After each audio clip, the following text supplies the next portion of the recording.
اصل انعام وہ ہے جو اللہ رب العزت روز محشر ہمیں عطا کرے گا، وہ اصل مقام ہے۔ اور ان ہستیوں کو اللہ رب العزت نے روز محشر کا مالک بنایا ہے۔ احادیث کے ذریعے آپ کو ان تمام باتوں کا علم ہے۔ تو جب تک ان لوگوں کے بتائے ہوئے، ان ہستیوں کے بتائے ہوئے طریقوں پر ہم نہیں چلیں گے، ہم انعام یافتہ لوگوں میں ناظرین شامل نہیں ہو سکتے۔ تو یہ تو میں نے ان ہستیوں کا ذکر کیا جن ہستیوں پر اللہ رب العزت نے سب سے زیادہ انعام فرمایا۔ اگر آپ قرآن پاک کا بغور مطالعہ کریں تو قرآن پاک کے اندر آپ کو اور بہت سارے لوگ ایسے ملتے ہیں جن پر اللہ رب العزت نے اپنا عذاب نازل کیا۔ ان میں سے کچھ کا میں تذکرہ کرتا ہوں۔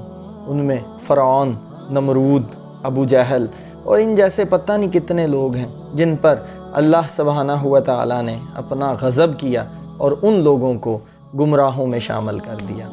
در حقیقت اللہ رب العزت ان لوگوں کا تذکرہ قرآن میں اس لیے کرتا ہے کہ اے میرے بندو، ان لوگوں کی زندگیوں کو پڑھو اور ان لوگوں جیسا رویہ تم اختیار نہ کرنا۔ اگر تم ان لوگوں جیسا رویہ اختیار کرو گے تو میں تمہیں گمراہ کر دوں گا، اور روز محشر میں تمہیں کوئی انعام عطا نہیں کروں گا، بلکہ میں تمہیں جہنم میں ڈال دوں گا۔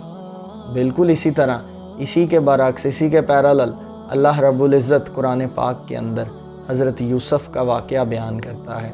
اس واقعے کو آپ نے صرف واقعہ نہیں سمجھنا۔ میں ایک دو پوائنٹس سورہ یوسف کے آپ سے ڈسکس کرتا ہوں، ذرا غور کیجئے گا۔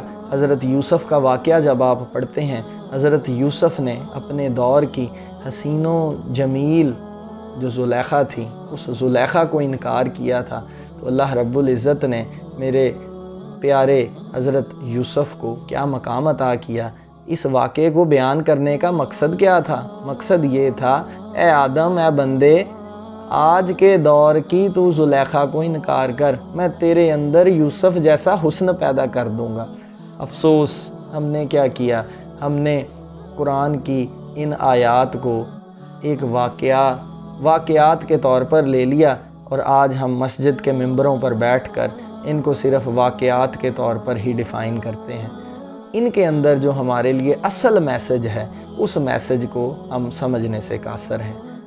تو ناظرین، ہم نے ان لوگوں پر بھی غور کرنا ہے جن پر اللہ نے اپنا انعام کیا، اور ان کا تذکرہ قرآن میں ہے، اور ان لوگوں کی زندگیوں پر بھی غور کرنا ہے جن کا تذکرہ قرآن میں ہے۔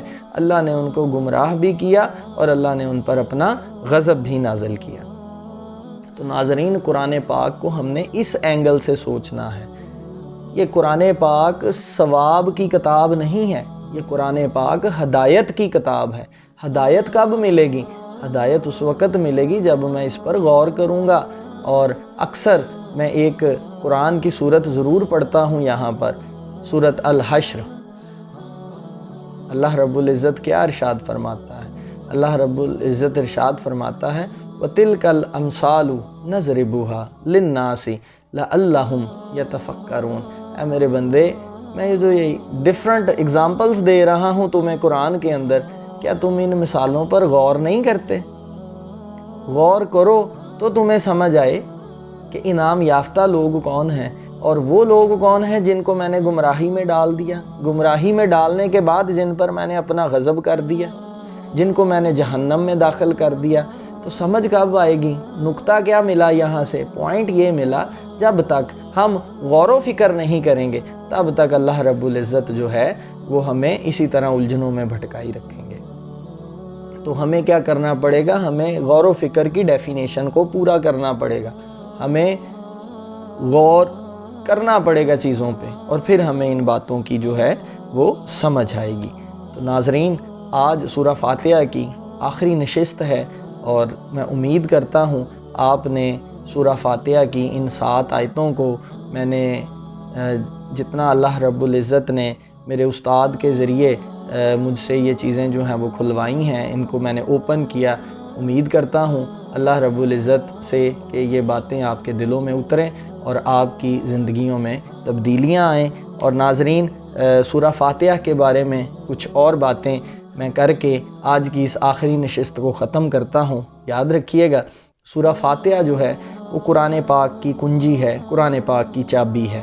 جب تک ہم چابی کو نہیں سمجھیں گے ہمیں قرآن پاک کی سمجھ نہیں آئے گی۔ میری بات پہ غور کیجئے گا، سورہ فاتحہ کیا ہے؟ قرآن پاک کی چابی ہے، کنجی ہے۔